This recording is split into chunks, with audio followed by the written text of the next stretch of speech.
عليكم ورحمة الله وبركاته. الحمد لله رب العالمين حمدا كثيرا طيبا مباركا فيه كما يحب ربنا ويرضاه. الصلاة والسلام على أشرف المرسلين نبينا محمد وآله وصحبه أجمعين ومن تبعهم بإحسان إلى يوم الدين وسلم تسليما كثيرا. أما بعد، إخواني في الله رحمني ورحمكم الله أجمعين. Yang pertama kita bersyukur kepada Allah Subhanahu wa Ta'ala atas segala karunia, taufik dan hidayah Allah berikan kepada kita semuanya, sehingga di pagi hari ini Allah Subhanahu wa Ta'ala kembali mempertemukan kita di majlis ini, melanjutkan pembahasan rutin kita di dalam mengkaji risalah Mukhtasar Kitabul Ilmi yang saya ringkas dari Kitabul Ilmi buah karya Fadilatul Syekh Al-Allamah Qutbul Zaman Muhammad bin Shalih Al-Utsaimin rahmatullahi ta'ala alaihi rahmatan wasi'ah. Dan kita masih di bab yang pertama, pasal yang kedua, tentang fadailul ilmi, fadilah ilmu atau keutamaan ilmu. Kita masuk fadilah yang ke-9. Silakan buka halaman yang ke-13. Berkata penulis, ghafarallahu lahu wa liwalidayhi, al-fadilatu at-tasi'atu al-ilmu tariqun ilal jannah. Keutamaan ilmu yang ke-9, bahwasanya ilmu merupakan jalan menuju ke Allah Subhanahu wa Ta'ala. Ilmu adalah jalan yang mengantarkan seorang hamba kepada surga Allah Subhanahu wa Ta'ala. Apa dalilnya? Kita tulis, kama dalla ala dzalika haditsu Abi Hurairah radhiyallahu anhu, sebagaimana yang ditunjukkan oleh hadis Abu Hurairah radhiyallahu ta'ala anhu, anna Rasulullah sallallahu alaihi wasallam qala, bahwasanya Rasulullah sallallahu alaihi wasallam bersabda, kata Nabi mulia alaihi salatu wassalam, wa man salaka tariqan yaltamisu fihi ilman sahhalallahu lahu bihi tariqan ilal jannah. Dan barang siapa yang menempuh suatu jalan, wa man salaka tariqan, barang siapa yang menempuh suatu jalan, yaltamisu fihi ilman, jadi berusaha di dalam menempuh jalan tersebut untuk mencari ilmu, untuk menuntut ilmu. Apa balasannya? Kata Nabi yang mulia, sahhalallahu lahu, Allah akan mudahkan bagi dirinya, bihi, dengan jalan tersebut atau dengan usaha tersebut, Allah akan mudahkan dia tariqan ilal jannah, yaitu jalan menuju surga Allah Subhanahu wa Ta'ala.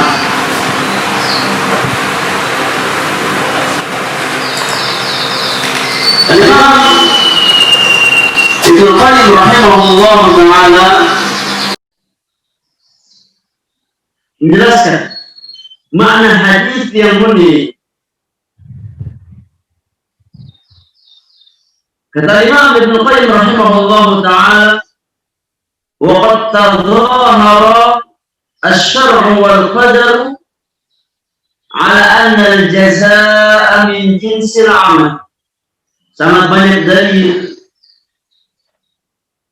yang menunjukkan bahwasannya balasan seseorang akan dia dapatkan sesuai dengan jenis amal yang dia kerjakan. Kalau kita membaca sunnah Allah Subhanahu wa ta'ala, dari sunnatullah, ketentuan Allah Subhanahu wa ta'ala yang Allah berlakukan terhadap hamba-hambanya, niscaya kita akan memahami sebuah kaidah di dalam kehidupan, bahwasannya al-jazā'u min jinsil amal, bahwasanya balasan seseorang akan dia dapatkan sesuai dengan jenis amalannya. Fakama salaka al-'abdu tariqan yatlubu fihi hayata qalbihi wa najatahu minal halak, maka sebagaimana seorang hamba dia berusaha menempuh jalan, sebagaimana seorang hamba berusaha menempuh jalan untuk mencari kehidupan hatinya. Tatkala seorang hamba dia berusaha menempuh jalan, berusaha untuk mencari sumber kehidupan bagi hatinya, wa najatahu, dia mencari jalan keselamatan, minal halak, dari kebinasaan. Itu dengan cara apa? Dengan cara talabul ilmi. Karena inilah sumber kehidupan hati dan sumber keselamatan dari kebinasaan. Itu dengan cara talabul ilmi syar'i, dengan cara mempelajari ilmu agama, dengan cara mengkaji petunjuk Allah Subhanahu wa ta'ala. Dan sering kita bawakan dalilnya di dalam firman Allah Subhanahu wa ta'ala, faman ittaba'a hudaya fala yadhillu wa la yashqa. Di dalam surah Taha ayat yang ke-123, Allah Subhanahu wa ta'ala berfirman, maka barang siapa yang mengikuti hidayah, faman ittaba'a hudaya, barang siapa yang mengikuti petunjuk, apa petunjuk Allah itu? Apa hidayah Allah itu? Al-Quran wa Sunnah. Itulah hidayah yang Allah jadikan sebagai sumber kehidupan bagi umat manusia. Ini al-wahyu, wahyu yang Allah turunkan kepada Nabi sallallahu alaihi wasallam. Dan wahyu itu imma Al-Quranul Karim, imma sunnah Rasulullah sallallahu alaihi wasallam. Apa jaminannya kata Allah bagi orang yang berusaha untuk meniti jalan hidayah Allah Subhanahu wa ta'ala? Fala yadhillu wa la yashqa, dia tidak akan tersesat dan dia tidak akan sengsara. Nah, ini jaminan dari Allah Subhanahu wa ta'ala bagi seorang hamba yang berusaha untuk mencari jalan-jalan hidayah. Allah selamatkan dia dari kesesatan, Allah selamatkan dia dari kesengsaraan. Nah, maka sumber kehidupan hati dan sumber keselamatan dari kebinasaan adalah dengan cara talabul ilmi syar'i. Kata Imam Ibnu Qayyim rahimahullah ta'ala, barang siapa yang berusaha untuk mencari sumber kehidupan hati di dunia dan berusaha untuk selamat dari kebinasaan, sallallahu bihi tariqan yahsul lahu dzalik, Allah Subhanahu wa ta'ala akan mudahkan bagi dia jalan untuk mendapatkan apa yang dia cita-cita. Ya. Artinya apa? Tatkala seorang hamba dia memiliki keinginan untuk mencari sumber kehidupan hatinya, untuk mencari jalan kebahagiaan, Allah akan mudahkan dia untuk mendapatkan apa yang dia inginkan. Nah, dari sini ada faedah bahwasanya seorang mukmin yang paling dia butuhkan adalah as-sidqu ma'allah, kejujurannya. Kalau dia apa? Ingin keselamatan, dia ingin kebaikan, maka yang paling dia butuhkan adalah sifat jujur terhadap apa yang dia inginkan tersebut. Tatkala kita jujur ingin menghidupkan hati kita, tatkala kita jujur ingin mendapatkan jalan-jalan kebahagiaan, maka harus ada bukti dari kejujuran apa yang kita cita-citakan tersebut. Makanya yang paling jelas Allah adalah bahasa Arab. Ya. Cita-cita itu ada dulu, atau keinginan manusia itu ada dulu. Ya. Di dalam bahasa Arab, apa yang kita inginkan itu ada dua macam. Ada namanya ar-roja, rojaun. Ada namanya al-umniyah, umniyah. Duanya apa? Kedua-duanya sama, keinginan atau harapan. Ya. Atau cita-cita. Ada kalanya namanya roja, rojaun. Ada kalanya namanya umniyah. Lantas apa yang membedakan antara dua kata tersebut? Antara kata roja dengan kata umniyah. Apa bedanya?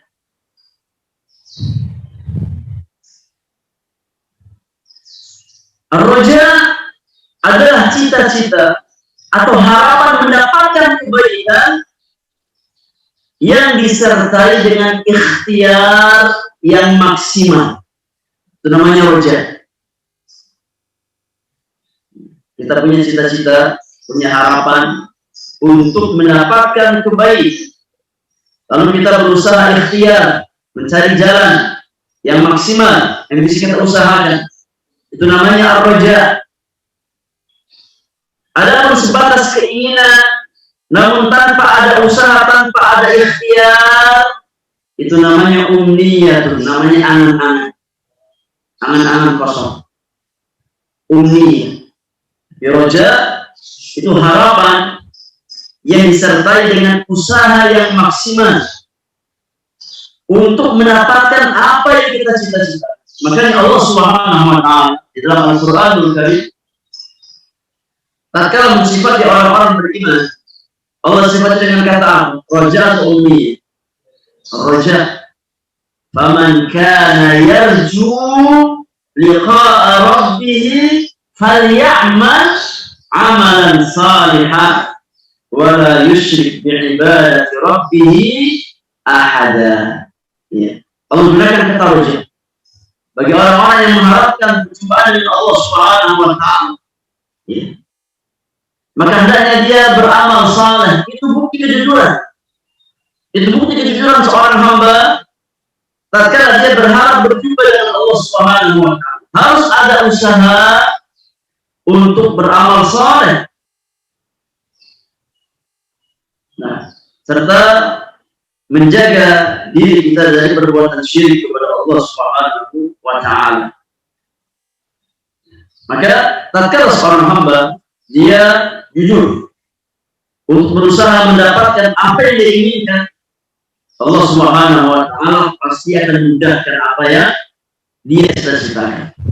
Oleh karenanya Rasulullah Sallallahu Alaihi Wasallam bersabda dalam sebagian hadis beliau, kata Nabi Sallallahu Alaihi Wasallam, in tasduqillaha yasduka, in tasduqillaha yasduka. Jika sekiranya engkau jujur di dalam bermuamalah bersama Allah Subhanahu wa Ta'ala, jujur dalam apa niat kita, jujur dalam keinginan kita, yasduka, kata Nabi, Allah pasti mudahkan apa yang engkau cita-cita. Allah pasti mudahkan apa yang engkau inginkan. Karena ini di antara sunnatullah, bahwasanya al-jaza'u min jinsil amal. Di antara ketentuan Allah Subhanahu wa Ta'ala. Allah Subhanahu wa Ta'ala berfirman di akhir surah Al-Ankabut, kata Allah Subhanahu wa Ta'ala, walladzina jahadu fina lanahdiyannahum subulana. Ini janji Allah Subhanahu wa Ta'ala. Orang-orang yang mujahadah, yang bersungguh-sungguh mencari jalan-jalan keridhaan kami, kata Allah Subhanahu wa Ta'ala, harus ada kesungguhan, maka kami akan tunjukkan kepadanya jalan-jalan keridhaan tersebut. Ya. Jadi yang paling kita butuhkan untuk mendapatkan kebaikan yang kita cita-citakan adalah as-sidqu ma'allah. Kita harus berusaha jujur bersama Allah Subhanahu wa Ta'ala, dan kejujuran kita itu akan diuji. Ya. Untuk apa kita tahu kita jujur atau tidak, maka pasti akan diuji oleh Allah Subhanahu wa Ta'ala. Oleh karena seorang mukmin membutuhkan pertolongan Allah, membutuhkan hidayah Allah Subhanahu wa Ta'ala untuk senantiasa istiqamah di atas jalan-jalan kembali. Kemudian Al-Imam Al-Hafidh Ibnu Hajar Al-Asqalani Syafi'i rahimahullah ta'ala, beliau menjelaskan di dalam kitabnya Fathul Bari Syarh Sahih Al-Bukhari, kata Al-Imam Al-Hafidh Ibnu Hajar, anda perhatikan dalam hadis yang Hurairah di atas, Nabi Muhammad bersabda, "Wa man salaka tariqan yaltamisu fihi ilm."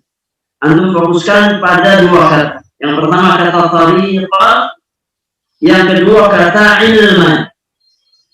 Wa man salaka tariqan yaltamisu fihi ilman. Antum lihat dua kata tersebut di dalam bahasa Arab, di dalam ilmu nahwu itu namanya kata apa ya?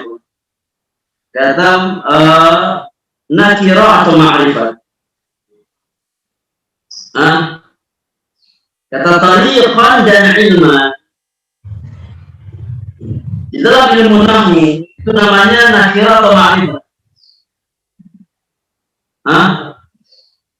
Namanya nakirah atau ma'rifat?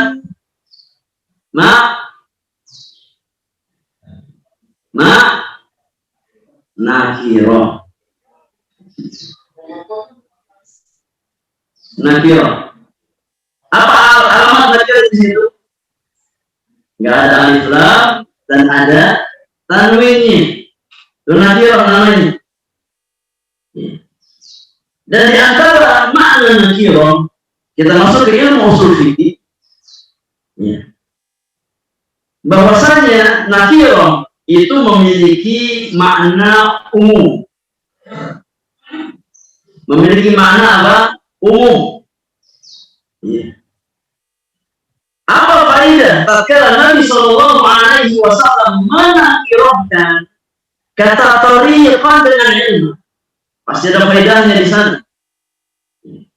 Kata Imam Al-Hafidh Ibnu Hajar rahimahullah ta'ala, kawan, ada bahasa Arab itu menarik. Banyak hal yang akan terbuka untuk kita tatkala kita belajar bahasa Arab. Banyak faedah dalam kehidupan kita yang bisa kita ambil dari belajar bahasa Arab. Maka usahakan untuk belajar bahasa Arab. Kata Imam Al-Hafidh Ibnu Hajar rahimahullah ta'ala, nakara sallallahu alaihi wasallam tariqan wa nakara ilman. Nakara, menakirahkan. Nabi yang mulia mengungkapkan kata tariq dan ilm dengan kata nakirah, liyatanawala anwa'a turuqil musilati ila tahsilil ulum. Maknanya agar bersifat umum, mencakup semua jalan yang bisa mengantarkan seorang hamba untuk mendapatkan faedah ilmu. Agar memiliki makna umum, mencakup semua jalan yang bisa mengantarkan seorang hamba kepada faedah ilmu. Kata tariq artinya jalan. Dan jalan-jalan ilmu itu sangat banyak. Ada jalan ilmu yang sifatnya hissiyah, ada jalan ilmu yang sifatnya ma'nawiyah. Jalan ilmu yang sifatnya hissiyah itu apa? Seperti al-masyu 'alal aqdam, berjalan kaki ke majlis-majlis ilmu. Ini namanya kita berjalan menuntut ilmu secara hissi. Secara hissiyah. Tatkala kita berusaha melangkahkan kedua kaki kita ke majlis-majlis ilmu, maka kita sedang berjalan menuju ilmu. Kemudian ada jalan ilmu yang sifatnya ma'nawiyah. Ada jalan-jalan ilmu yang sifatnya ma'nawi. Apa contohnya? Contohnya hifzu al-ilmi, menghafal ilmu, menghafal matan, menghafal Al-Quran, menghafal hadis, menghafal kitab-kitab para ulama. Itu jalan ilmu. Atau dengan cara mutalaah untuk mentelaah kitab-kitab para ulama. Ini juga jalan ilmu. Atau dengan cara muzakarah, murojaah bersama teman-teman kita mengulang kembali pelajaran yang sudah kita dapatkan di majelis-majelis ilmu. Kita bikin majelis muzakarah. Ini juga di antara jalan ilmu. Ya. Nabi SAW menyebutkan kata tauhid dengan nasirah untuk mencakup semua jalan ilmu tadi. Baik tatkala kita berjalan ke majelis ilmu dengan kedua kaki kita, atau kita diam di rumah tapi kita baca Al-Quran, baca hadis, baca kitab para ulama, maka itu masuk ke dalam makna wa man salaka tariqan. Ya. Mencakup hal-hal tersebut. Adapun kata ilman, ya tamisu fihi ilman, ini juga menggunakan isim nakirah. Apa faedahnya? Kata Al-Hafidz Ibnu Hajar rahimahullah ta'ala, waliyandarija fihi al-qalilu wal-kathir. Ya, agar masuk ke dalam makna hadis tersebut seluruh ilmu yang kita pelajari. Baik kita belajar sedikit atau belajar banyak, maka dapat keutamaan hadis di atas. Ya, kita bahas satu hadis, kita bahas dua hadis, kita bahas satu matan ilmu. Ya, maka masuk ke dalam makna hadis ya tamisu fihi ilman. Ini faedah apa menggunakan isim nakirah yang sifatnya umum. Tatkala seorang muslim dia belajar satu hadis, maka masuk dalam makna ya tamisu fihi ilman. Tatkala kita belajar 2 hadis, 3 hadis, 10 hadis, maka masuk dalam kata ya tamisu fihi ilman. Hatta tatkala kita hanya bisa mempelajari sebagian kata dari hadis tersebut, maka masuk. Ini faedah dari menggunakan kata ilmu agar apa sifatnya menyeluruh. Maka setiap muslim yang berusaha mencari ilmu yang bisa dia usahakan, maka perkara tersebut adalah jalan yang memudahkan dia ke surga Allah Subhanahu wa ta'ala. Kemudian ikhwan fillah jazakumullah, Syekh Abdul Muhsin Al-Abbad Al-Badr hafizahullah ta'ala, beliau menjelaskan tatkala mensyarahkan hadis di atas, beliau menyebutkan beberapa faedah yang bisa diambil dari hadis tersebut. Di antaranya kata Syekh Abdul Muhsin Al-Abbad Al-Badr hafizahullah ta'ala, fihi al-hadd, fihi yakni fil hadis,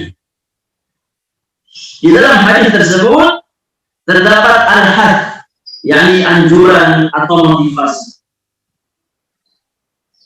ala talabil ilmi syar'i, terdapat anjuran dan motivasi bagi orang-orang beriman untuk menuntut ilmu.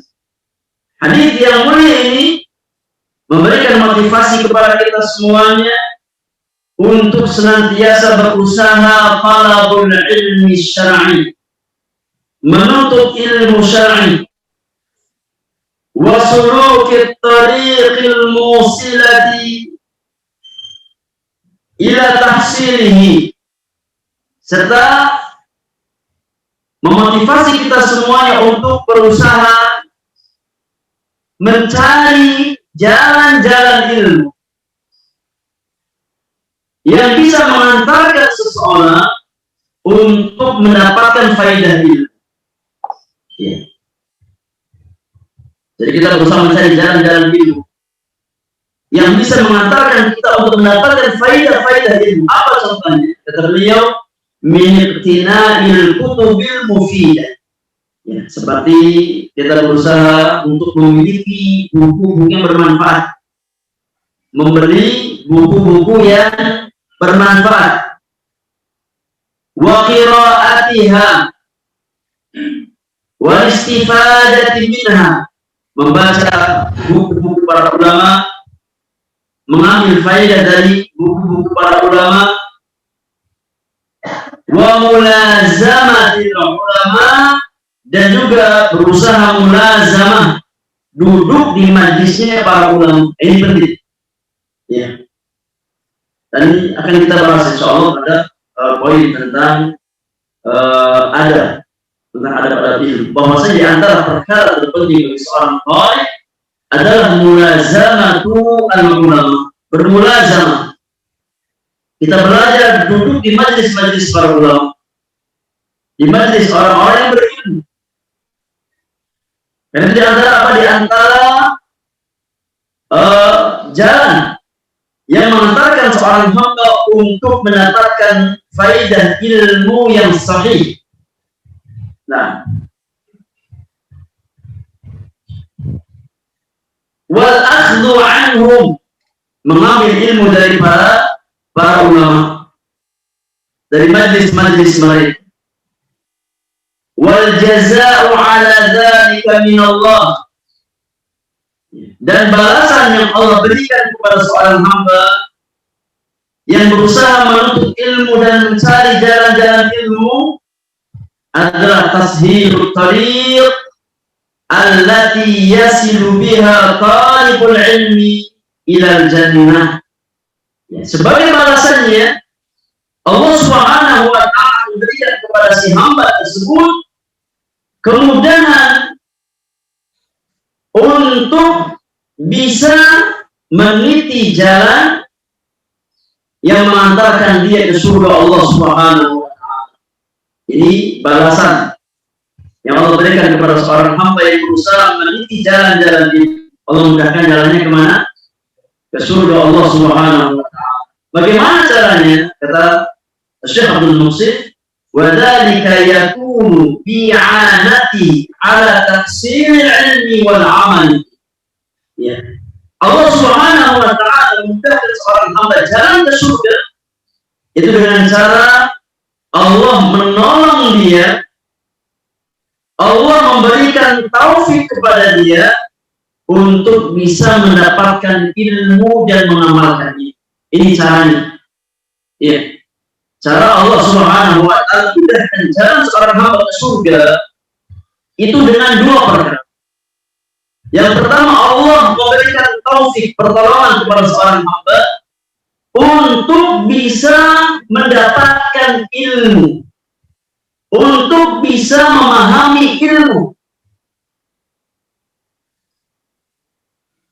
Kemudian yang kedua, Allah menolong si hamba tersebut untuk bisa mengamalkan ilmu. Karena jemaah yang Allah muliakan, memahami ilmu dengan mengamalkan ilmu itu dua kotak yang berbeda. Ya.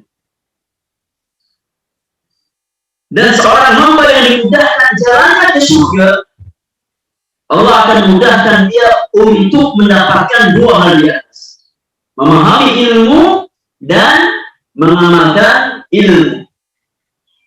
Ini maknanya kata Syekh Abdul Muhsin Al-Abbad.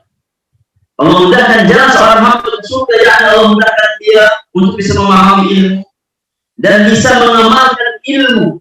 Karena jalan ilmu itulah yang mengantarkan seorang hamba ke surga Allah Subhanahu wa ta'ala. Allah jadikan dia paham tentang urusan agamanya. Allah jadikan dia ringan untuk bisa mengamalkan ilmu yang dia miliki. Ini tatkala seorang hamba memiliki kejujuran di dalam menuntut ilmu syar'i. Al-Hafidz Ibnu Hajar beliau juga menjelaskan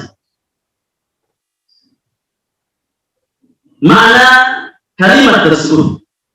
Allah mudahkan dia jalan ke surga.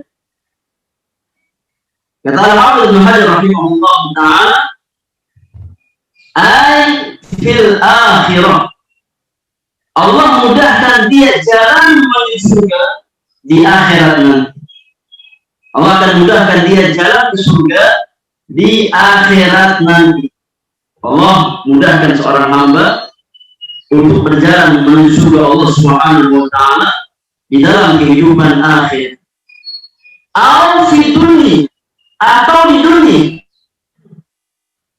bi an yuwaffiqahu lil a'mali salihati al-musilati ila jannah. Adapun cara seseorang dimudahkan jalan ke surga di dunia, bagaimana caranya?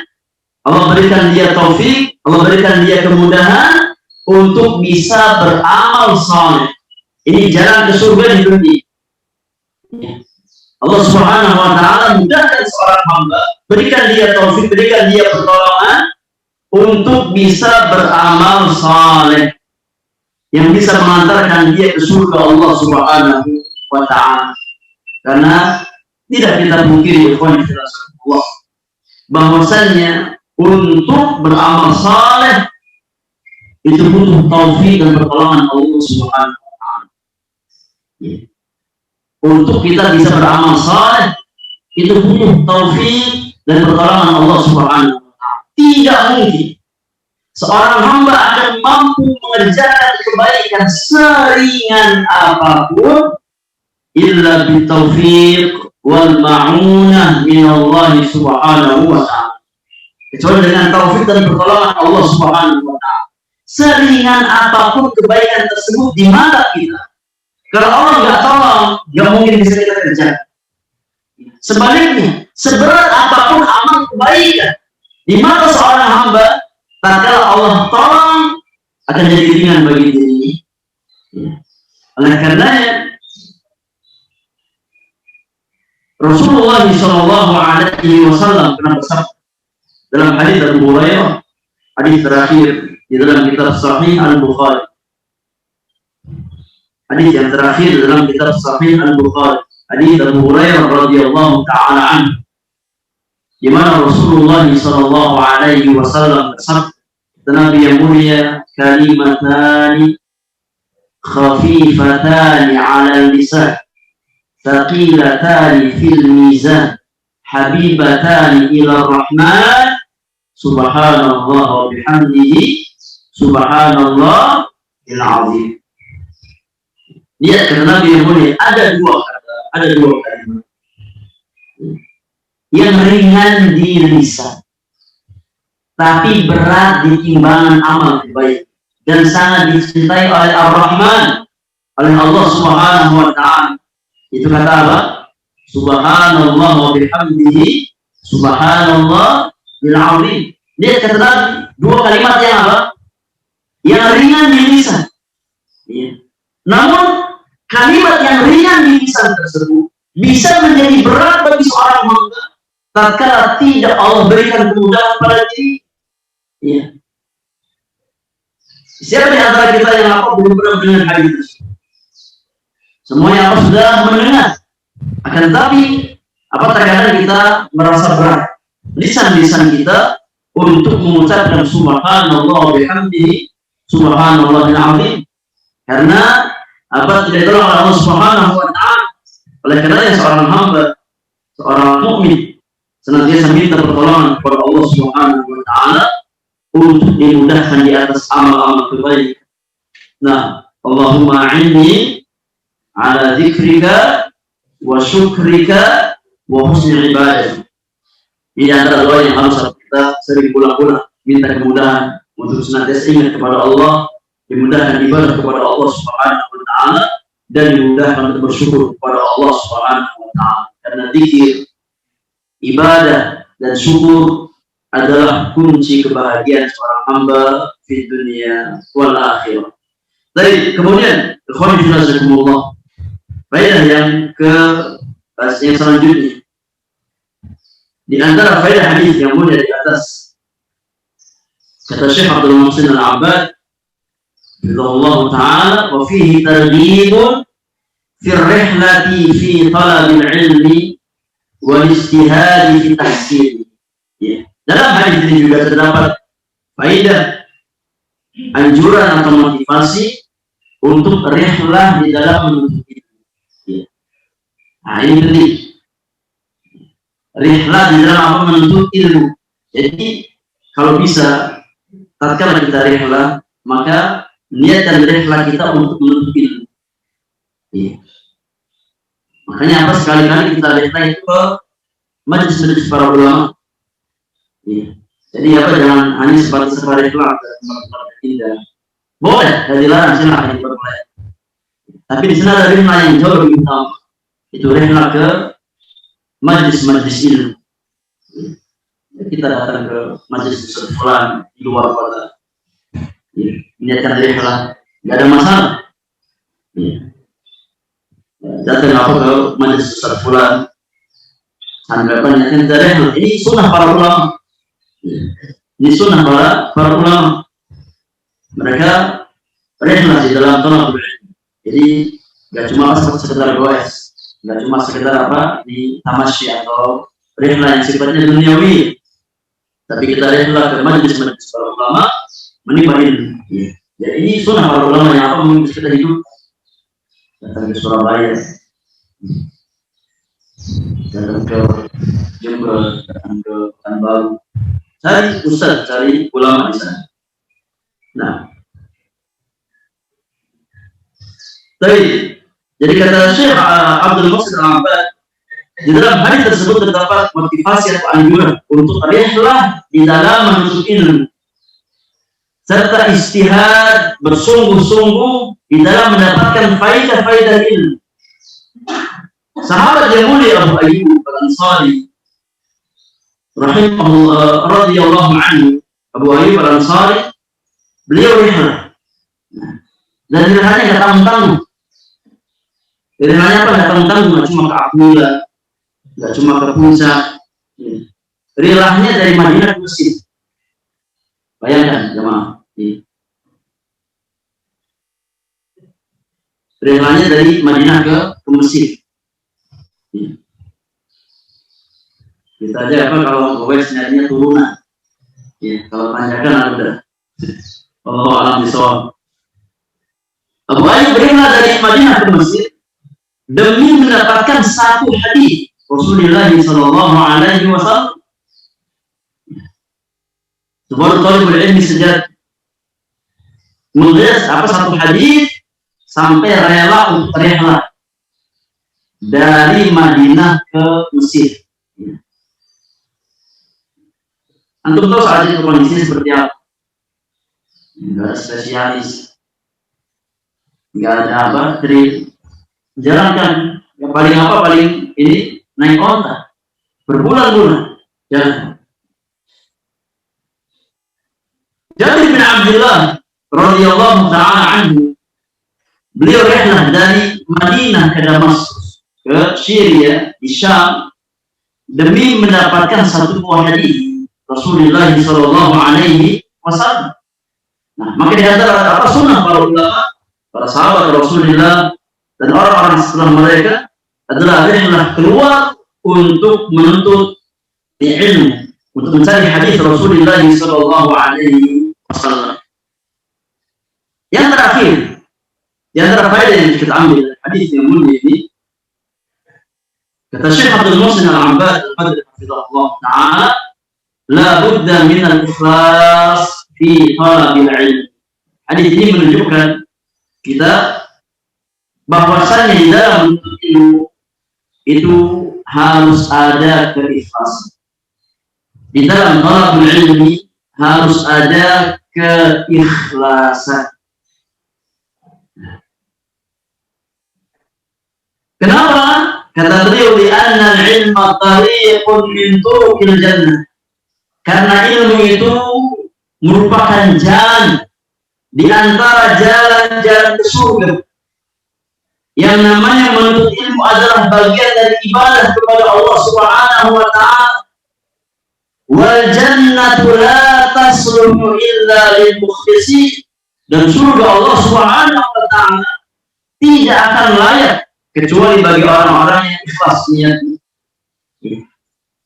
Kecuali bagi orang-orang yang memiliki niat yang ikhlas karena Allah Subhanahu wa taala. Maka tatkala kita memahami ilmu itu bagian dari ibadah kepada Allah Subhanahu wa taala, bahkan utama ibadah kepada Allah Subhanahu wa taala, sebuah ibadah tidak akan dikatakan ibadah yang sahih sampai dibangun di atas dua pondasi. Yang pertama apa? Ikhlasul niyyati lillahi ta'ala. Yang kedua, muwafaqatu sunnati Rasulillah sallallahu alaihi wasallam. Maka yang paling mendasar yang harus kita miliki tatkala kita berusaha meniti jalan ilmu adalah ikhlasun niyyah. Dan seorang muslim harus senantiasa tajdid, memperbaharui niatnya. Nah, karena dia tidak berubah-ubah, maka harus kita senantiasa melihat kondisi niat-niat kita. Tatkala sudah mulai berbelok, luruskan lagi. Tatkala sudah mulai berpaling, luruskan lagi. Seperti ini. Ini kewajiban seorang mukmin agar dia mendapatkan keutamaan ilmu yang mengantarkan dia ke surga Allah Subhanahu wa taala. Karena Allah, ilmu sebagaimana dia bisa menjadi jalan ke surga bagi seorang hamba, maka ilmu juga bisa menjadi jalan atau wasilah yang mengantarkan seseorang ke neraka Allah Subhanahu wa taala. Kalau kita salah menyikapi ilmu. Nah, di antaranya masalah niat. Oleh karenanya Rasulullah sallallahu alaihi wasallam bersabda, memberikan ancaman kepada orang-orang yang salah niat tatkala dia berjalan menuju majelis-majelis ilmu. Kata Nabi sallallahu alaihi wasallam, "Man ta'allama al-'ilm mimma yubtagha bihi wajhullah 'azza wa jalla la yata'allamuhu illa liyusiba bihi 'aradan min ad-dunya lam yarah raihatal jannati yawmal qiyamah." A'udzu billahi min dzalik. Kata Nabi yang punya, barang siapa yang mempelajari sebuah ilmu agama yang semestinya dia hanya niatkan karena Allah Subhanahu wa taala, namun dia mempelajari ilmu tersebut semata-mata hanya dalam rangka mencari bagian dari dunia, maka orang semacam itu kata Nabi tidak akan mencium aroma syurga dari hari kiamat.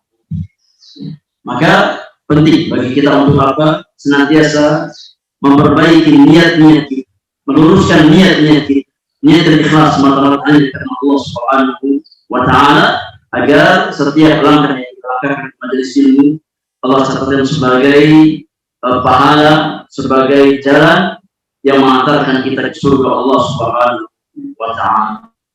Jadi beberapa faedah yang kita ambil dari hadis Abu Hurairah di dalam keutamaan ilmu yang ke-10. Insyaallah kita bahas poin yang ke-10, fadilah al-ashirah di al-liqa al-qadim, di pertemuan yang akan datang.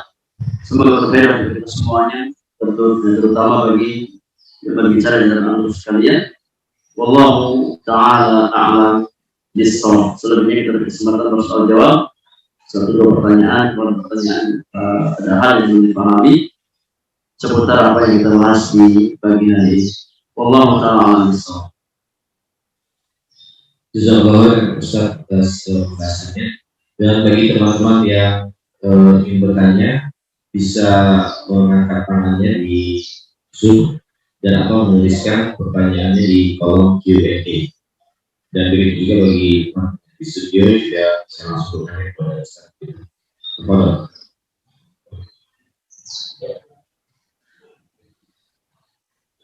Assalamualaikum Ustaz. Waalaikumsalam warahmatullahi. Ini berkali biasa Ustaz mengenai kalam Ustaz, kita ilmu dan itu akan dimudahkan dalam sukses. Nah kan yang anda lihat sekarang Ustaz, jadi teman-teman anda yang zaman SMA, kuliah itu rajin gitu Ustaz, itu praktis ilmu Ustaz. Terus yang anda lihat sekarang malah sebagian besar malah jadi dudunya cingkrang, jadi jadi jabatan, jadi gubernur. Jadi kebanyakan sebagian besar malah jadi berbalik arah gitu. Terus sampai anak pernah kursus anak dia udah kenal sunnah, salatnya untuk itu proses gitu. Kalau itu kan proses gitu. Ada mana yang proses? Sekarang mungkin ada juga ikut PHS. Maksudnya berdasarkan hadis ini gitu kan. Jadi kalau ada lihat sebagian besar teman-teman anak yang menuntut ilmu yang ada sebelum kuliah, akhirnya jadi apa? jadi seperti ini, itu apa penyebab hal tersebut? Baik, barakallahu. Nah, Allah, satu kaidah yang harus kita tanamkan dalam hati kita, bahwasanya apa yang Allah kabarkan di dalam Al-Quran Karim, apa yang Nabi kabarkan di dalam hadis beliau pasti hak adanya. Ya.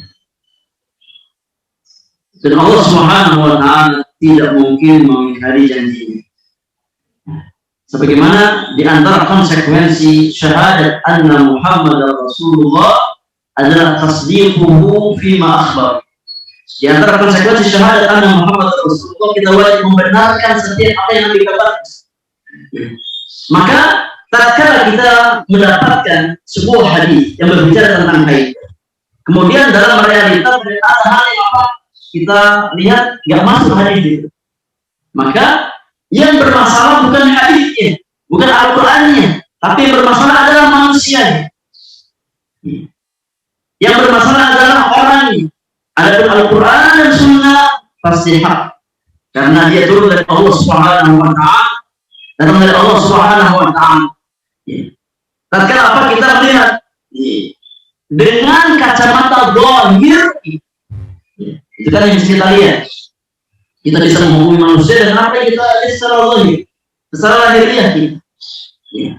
Maka tatkala kita melihat secara zahir kita, sebagian kawan-kawan kita yang dulunya Masya Allah istiqamah, berizam, ala sunnah, kemudian apa? Kemudian berubah. Nah, yang pertama, kita nggak tahu isi hati manusia. Kita nggak pernah tahu isi hati manusia. Kita hanya bisa melihat apa yang tampak dari luar mereka. Nah, sedangkan yang menjadi sumber kebaikan seorang hamba itu bukan lahiriah, tapi inti kebaikan seorang hamba adalah batin, hati. Dan hati-hati manusia siapa yang ini? Allah Subhanahu wa Ta'ala. Allah yang menggerakkan hati-hati mereka. Maka gak aneh kalau seandainya ada sebagian manusia yang awalnya istiqomah kemudian Allah kembali. Tidak aneh, karena Allah yang menguasai hati mereka. Makanya apa di antara perkara pelajaran bagi kita semuanya, bahwasanya hidayah itu mahal. Hidayah itu sangat mahal. Dan kita nggak punya itu. Kita nggak punya hati-hati kita ke Allah Subhanahu wa Ta'ala. Maka kewajiban kita adalah berusaha untuk minta ketetapan hidayah kepada Allah Subhanahu wa Ta'ala. Maka perbanyak hadis, perbanyak doa. Ya muqallibal qulub, tsabbit qalbi ala dinik. Ya musarrifal qulub, sarrif qalbi ala ta'ah. Karena kita tak pernah tahu. Jangan apa mereka kita. Siapa yang menjamin bahwasanya kita apa istiqomah di atas sunnah Rasulullah sallallahu alaihi wasallam? Tidak ada jaminan. Tidak ada jaminan. Hati kita yang punya Allah Subhanahu wa Ta'ala. Allah yang menggerakkan hati-hati.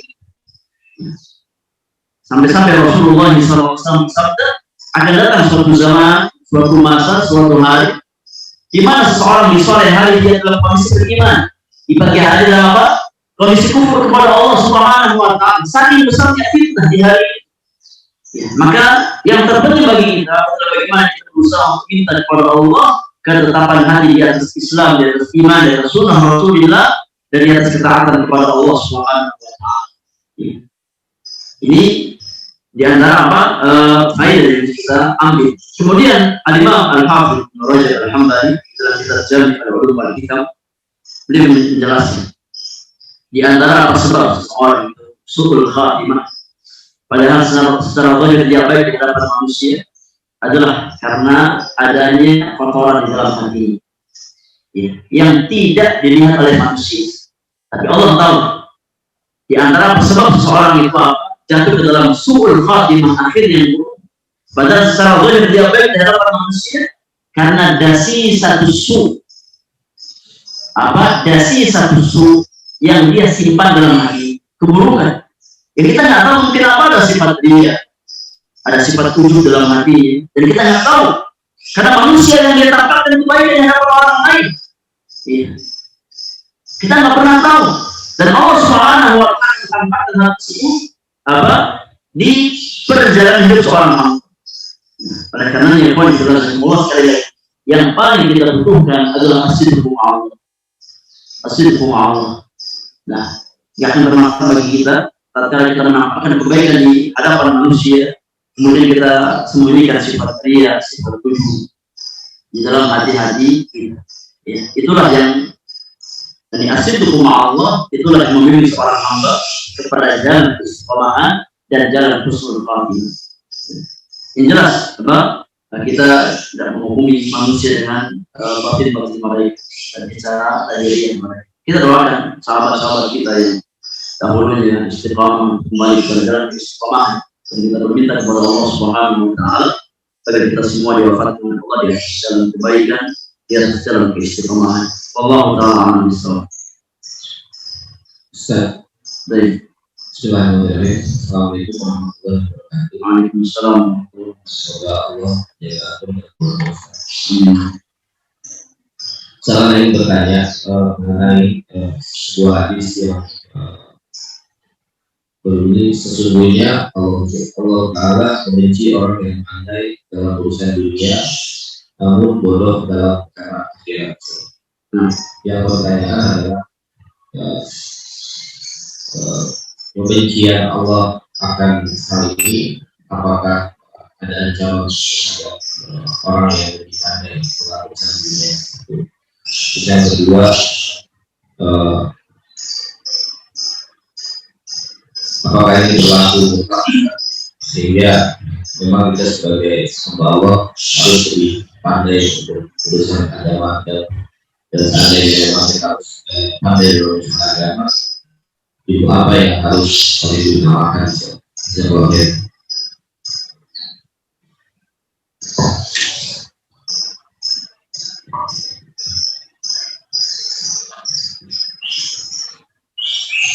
Dari ikhwan Rasulullah, yang pertama harus kita pahami bahwasanya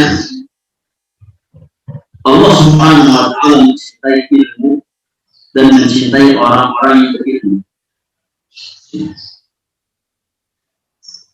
Dan ilmu itu Allah berikan kepada hambanya sebagaimana halnya harta-harta dunia. Artinya apa? Masing-masing berlebih kurang, nggak sama. Sebagaimana dalam rezeki sifatnya harta, Allah berikan tidak sama kepada sebagian manusia, maka dalam hal ilmu pun sama. Ya. Maka makna dari hadis yang disebutkan di atas adalah celaan terhadap orang-orang yang tidak memiliki perhatian sama sekali terhadap masalah-masalah agama atau terhadap kehidupan akhir. Bukan maknanya orang yang berduit terserah. Kenapa? Karena hukum asal ilmu dunia sudah kita bahas. Hukum asalnya apa? Mubah. Nah, dan jika seandainya ilmu tersebut diniatkan untuk wasilah kebaikan, maka niatnya kebaikan. Oleh karenanya, yang tercela adalah tatkala seseorang dia tersibukkan dengan belajar ilmu dunia, tapi dia nggak punya perhatian terhadap belajar ilmu agama. Ini yang tercela. Ada pun seseorang dia condong untuk belajar ilmu kesehatan, ilmu fisika, ilmu matematika, maka secara asal tidak terlalu menghukumi. Nah, dengan catatan dia tetap harus berusaha belajar tentang perkara-perkara agama secara khusus yang sifatnya fardhu ain bagi diri. Paling tidak dia belajar ilmu yang sifatnya fardhu ain, karena ilmu agama itu pada dulu. Ada yang sifatnya fardhu ain, ada yang sifatnya fardhu kifayah. Nah, maka tatkala kita lebih condong kepada ilmu dunia, paling tidak kita berusaha mempelajari ilmu agama yang sifatnya fardhu ain. Seperti apa tentang apa? Tentang cara kita ibadah kepada Allah Subhanahu wa taala. Bagaimana kita wudu, bagaimana kita taharah, bagaimana kita salat, bagaimana kita zakat, bagaimana kita puasa. Pada apa kita belajar ini? Nah, Selebihnya tatkala apa seseorang memang dia punya kecondongan untuk belajar ilmu dunia, maka silah. Nah, yang jelas apa, dia harus berusaha untuk mempelajari perkara-perkara yang sifatnya fardhu ain untuk dia pelajari. Yang seorang muslim tidak boleh jahil dalam perkara-perkara tersebut, tentang tauhid, tentang akidah, tentang iman, tentang Islam, dia pelajari. Jadi seseorang tercela tatkala dia pandai dalam ilmu dunia, mahir masya Allah, tapi nggak punya perhatian dalam apa perkara agama. Nah, tapi tatkala apa dia punya keahlian dalam ilmu dunia, kemudian apa dia mempelajari perkara-perkara yang wajib dia pelajari dalam ilmu agama, meskipun apa pemahamannya tidak seperti para ulama, maka bukan perkara yang tercela. Karena sekali lagi, yang Allah wajibkan adalah kita belajar. Adapun menjadi apa ulama, ya, menjadi mujtahid. Nah, maka bukan sebuah keharusan, bukan apa sebuah keharusan. Nah, yang sifatnya fardhu ain. Kalau seandainya menjadi apa ulama mujtahid itu sifatnya fardhu ain, itu semua berdosa. Nah, karena siapa di antara kita yang apa yang sampai pada level ulama ahli ijtihad? Nggak ada. Nah, tapi apabila kita berusaha untuk mempelajari perkara-perkara yang wajib kita ilmui dari urusan agama kita. Nah, jadi di antara apa, di antara dipandai dalam hal dunia, kemudian lalai dalam hal akhirat, itu di antara sifat manusia yang tercela. Allah Subhanahu wa taala berfirman di dalam surat Ar-Rum ayat yang ke-7, kata Allah Subhanahu wa taala, ya'lamuna zahiran minal hayatid dunya wa hum 'anil akhirati hum ghafilun. Mereka mengetahui yang lahir yang tampak dari kehidupan dunia, di ilmu dunia mereka mahir, masya Allah. Sedangkan terhadap kehidupan akhirat mereka lalai. Nah, ini yang apa harus kita garis bawahi. Tatkala seseorang apa dia pandai dalam ilmu dunia tapi lalai terhadap kehidupan akhirat, itu yang tercela. Ada seseorang diberikan kelebihan dari sisi ilmu dunia oleh Allah Subhanahu wa taala, tapi dia nggak lalai terhadap apa? Terhadap urusan akhirat, maka bukan perkara yang tercela bagi si hamba tersebut. Wallahu taala a'lam bissawab. Ya. Karena kita belum kurang dalam apa? Memahami ilmu-ilmu agama. Ya, semuanya sama. Kita perlu kurang. Karena itu bagian dari rezeki Allah Subhanahu wa taala. Wallahu a'lam. Baik, cukup ya, lanjut. Cukup bagi hari ini. Semoga berfaedah dan manfaat Allah untuk semuanya. Apa yang harus menemukan taufik dari Allah, yang dan kurang dari kesalahan dan kurang ilmu yang saya miliki. Wassalamualaikum warahmatullahi wabarakatuh. Alhamdulillah. Sebelum kita tutup, Ustaz, seperti biasa untuk menyampaikan intisari dari kajian kita hari ini. Apa Ustaz? Baik, alhamdulillah, satu poin yang kita tekankan di pertemuan hari ini, bahwasanya ilmu adalah jalan yang mengantarkan seorang hamba ke surga Allah Subhanahu wa taala. Dan tidak mungkin kita tahu jalan ke surga illa bil ilmi, kecuali dengan ilmu. Nah, dan ilmu yang mengantarkan seorang ke surga adalah ilmu yang dibangun di atas keikhlasan Allah Subhanahu wa taala. Maka mintalah pertolongan kepada Allah Subhanahu wa taala untuk senantiasa diberikan keikhlasan di dalam menuntut ilmu kita, sehingga ilmu yang kita pelajari Allah jadikan sebagai ilmu bermanfaat untuk kehidupan dunia dan akhirat kita semuanya. Wallahu ta'ala a'lam bissawab. Sallallahu alaihi wa alihi wasallam. Wa akhiru da'wana alhamdulillahi rabbil alamin. Subhanallah wa bihamdika asyhadu an la ilaha illa anta astaghfiruka wa atubu ilaik. Assalamualaikum warahmatullahi wabarakatuh.